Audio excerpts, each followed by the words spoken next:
안녕하세요. 부끈부끈입니다. 정말 오랜만에, 정말 너무너무 오랜만에 인사를 드리게 되었어요. 제가 지난 영상에서 저의 그 임신 이야기 새 시리즈였죠? 그래서 그 임신 이야기까지 찍고 나서 직장에서도 바빴고, 왜냐면 제가 지금 10월 달부터 산전 유큐를 쓰고 있거든요. 그래서 휴직 들어오기 전까지 마무리해야 되는 일이 많았고, 실제로 이제 그때가 학생들이 중간고사를 보는 기간이기도 해서 굉장히 바쁜 시간을 보내고, 이번에 추석 연휴가 또 굉장히 길었잖아요. 그래서 길고 긴 연휴를 보내고 이것저것 좀 정리를 한 다음에 드디어 영상을 찍을 여유가 조금 생겼습니다. 그동안 제가 그래도 틈틈이 읽었던 책 3권 오늘 이야기 한번 해보도록 하겠습니다. 자, 첫 번째로 같이 얘기 나눠볼 책은 나는 내 삶도 소중한 엄마입니다. 라는 육아까지는 아니고 이제 출산 직후에 엄마들이, 산모들이 느낄 수 있는 점에 대해서 카운슬링을 해주는 그런 책이에요. 그래서 요거 같은 경우는 여기 지금 보이시는지 모르겠지만 경기도에서 하고 있는 아이 듬뿍이라고 그 임신을 한 가정에 책을 지원해주는 사업 중에 하나로 받게 되었어요. 그래서 임신을 하고 그냥 그 네이버 포탈에 경기도 아이 듬뿍 지원 사업이라고 검색을 하면 바로 신청할 수 있는 창이 뜨거든요. 그래서 임신 확인서를 이제 첨부를 해가지고 신청을 하면 각 가정에 랜덤으로 책 3권을 보내줘요. 그래서 그 중에 하나 받았던 게 이거고, 저는 다른 걸로 0세에서 5세 골든 브레인 육아법이라고 해서 이거는 정말 육아 서적인 것 같아요. 그리고 예민한 부모를 위한 심리 수업, 정말 저에게 너무 딱 맞춤인 그런 책이 왔어요. 제가 굉장히 예민한 기질이어가지고 안 그래도 좀 걱정이 많은데, 그래서 이렇게 3권이 왔고 그 중에 이제 가장 먼저 읽었던 게 바로 요 책입니다.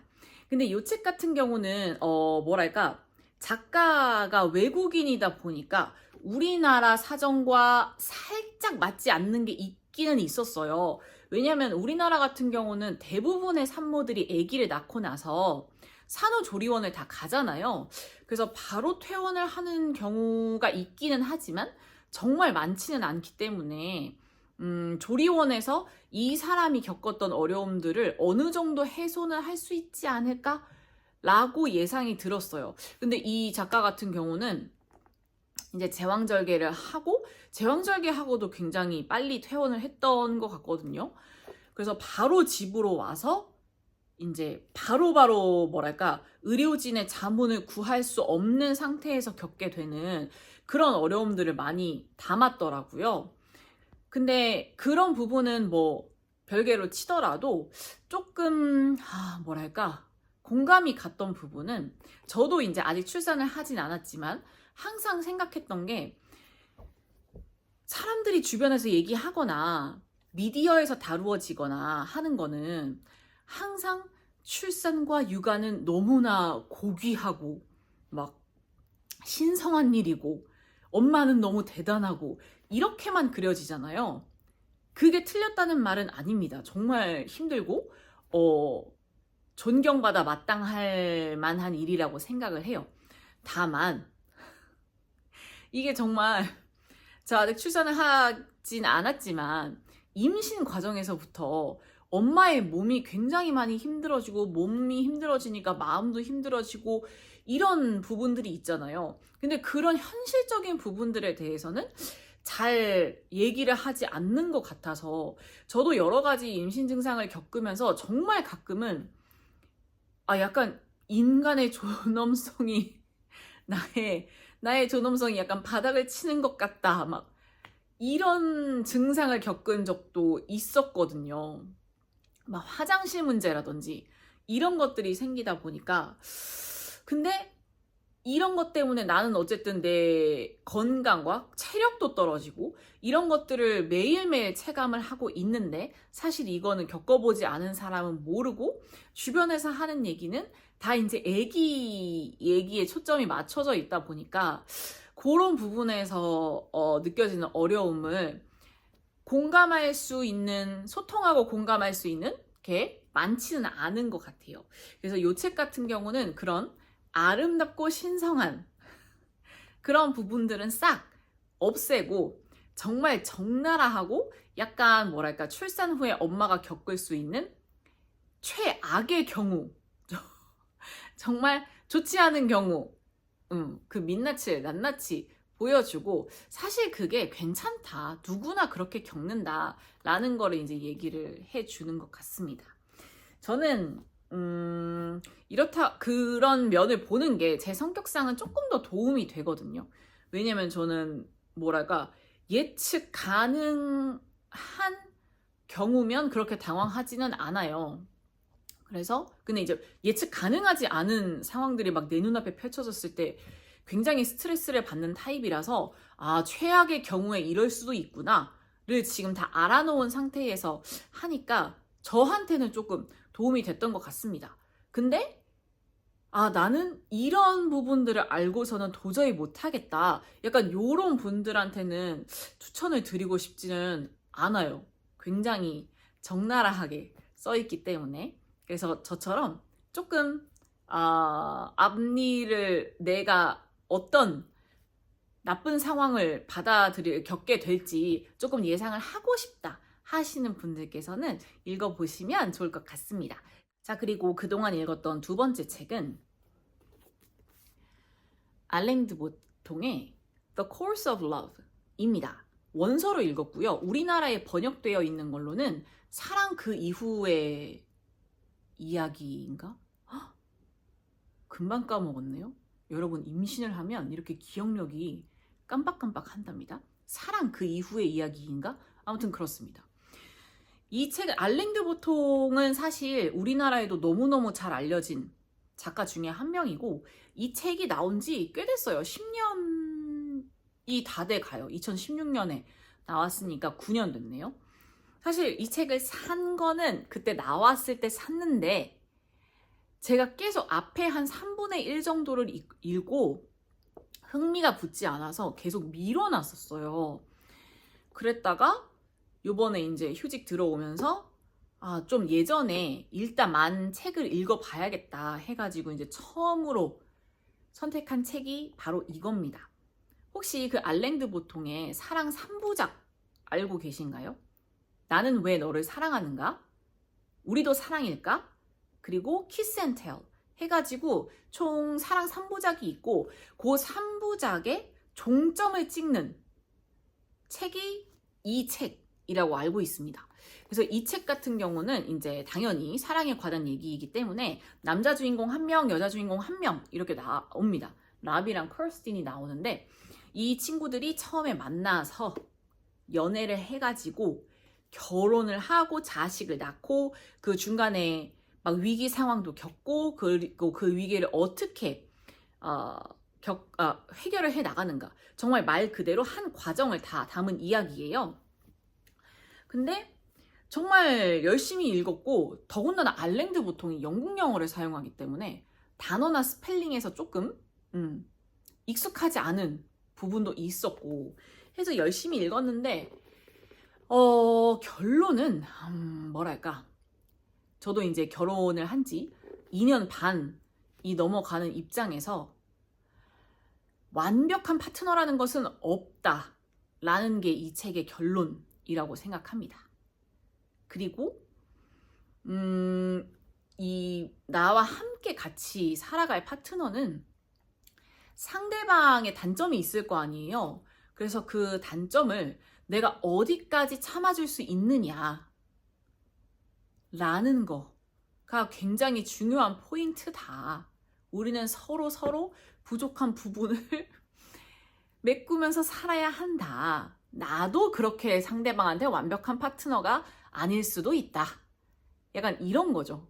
근데 이거를 우리가 사실은 연애하기 전에도 한 번 정도 생각을 안 해본 사람은 없을 거란 말이에요.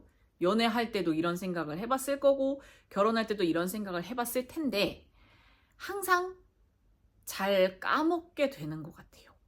그래서 저는 뭔가 남편과 갈등 상황이 생길 때마다 1번으로 생각하는 게 이거를 내가 얘기하기 전에, 이 불만사항을 얘기하기 전에 저 사람도 분명히 나에게 불만이 있을 수 있는데 참고 넘어가는 거일 수도 있다 라는 거를 전제로 깔고 조금 이해를 하거나 아니면 좋게 좋게 넘어가려고 노력해 보는 편입니다.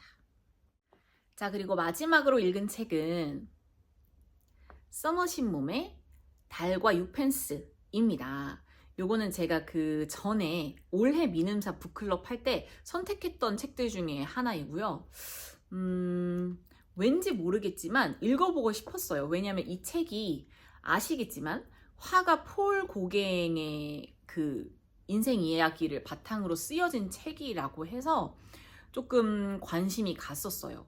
그리고 제가 최근 읽었던 오늘 소개해드리는 3가지 책 중에서는 가장 재미있고 가장 빠르게 읽었습니다. 폴 고갱의 이야기를 바탕으로 쓰여진 거는 맞고요. 근데 그렇다고 해서 정확히 그 사람의 인생과 일치하지는 않고 거기에서 굉장히 많은 영감을 얻은 거는 사실이래요. 근데 초반부 같은 경우는 조금 정반대의 사건들도 있다라고 얘기를 하더라고요.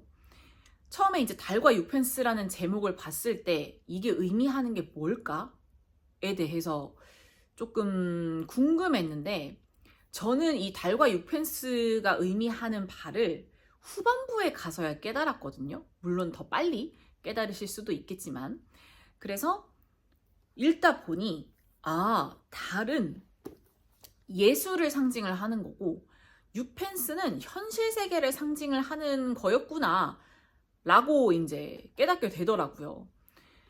주인공인 찰스 스트링랜드라는 남자가 있는데 이 사람 굉장히 잘 나가는